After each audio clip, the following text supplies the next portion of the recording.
Olá pessoal, estamos aqui gravando mais um vídeo da série Neocolonialismo Africano. Agora com. Olá pessoal, estamos gravando aqui mais um vídeo da série Neocolonialismo Africano. Agora com a parte 2 desse conteúdo. Vimos na primeira parte os motivos que levaram o continente africano a ser invadido pelos europeus. Nesse vídeo Nesse segundo vídeo, pessoal, a gente vai estar falando um pouco sobre os discursos agora utilizados para poder legitimar a invasão. Nós vimos no vídeo anterior os reais motivos da invasão, porém, esses reais motivos eles não serão colocados como verdades para os europeus. Na verdade, os europeus eles irão se ludibriar ou se auto-enganar, jogar, como se diria, jogar confetes em si mesmos a partir de outro discurso, que vai ser o discurso da eugenia. Mas o que era a eugenia?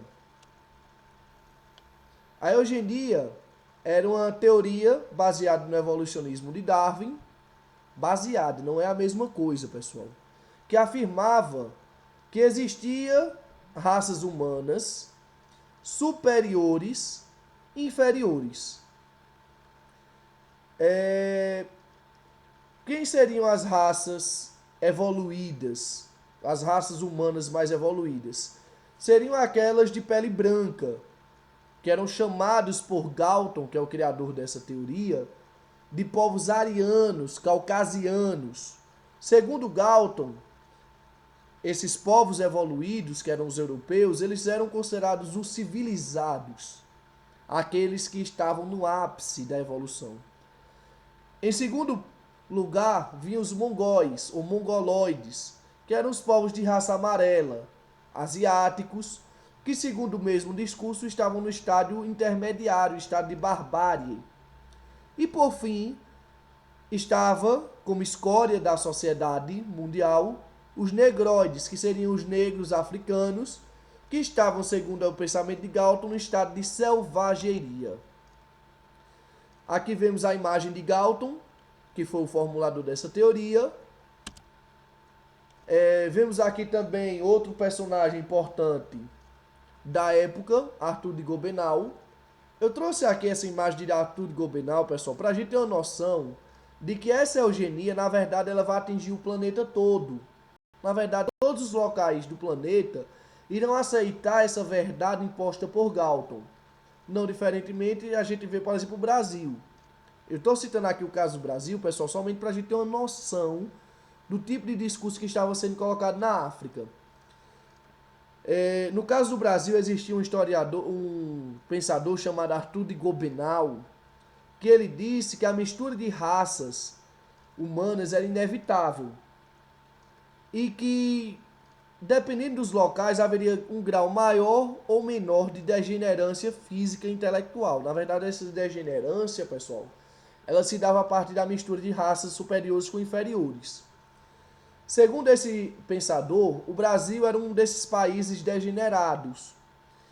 Segundo ele, não tinha futuro, porque havia tido uma mistura muito grande entre brancos, indígenas e negros.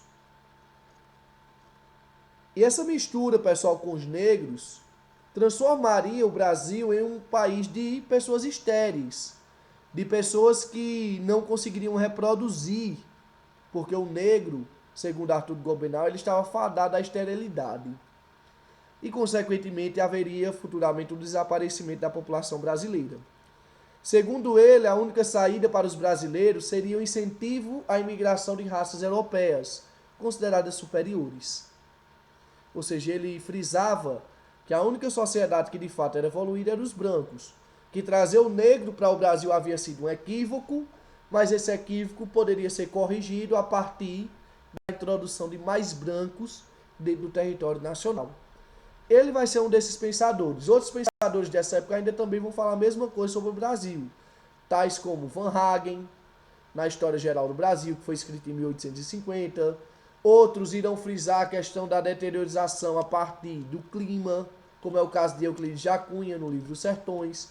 Então eu estou citando, pessoal, esses camaradas para que vocês tenham noção de que essa questão eugênica ou eugenismo não era algo restrito à África. Na verdade, o mundo todo, a partir desse pensamento de Galton, passa a interpretar a questão do negro ou do amarelo como raças inferiores, onde o branco deveria o quê? Dominá-las e civilizá-las.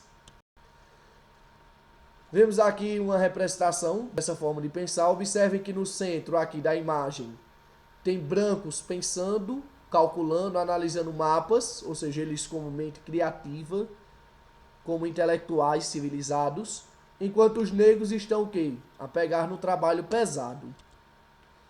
A gente vê aqui também o jornal francês Le Petit, que dizia que a França estava sendo como se fosse abraçada, acolhida pelos marroquinos para andar livremente civilizando, trazendo riqueza e paz. Observem que a ilustração da imagem ela é bastante sugestiva. Os povos marroquinos, que Marrocos é um país africano, né?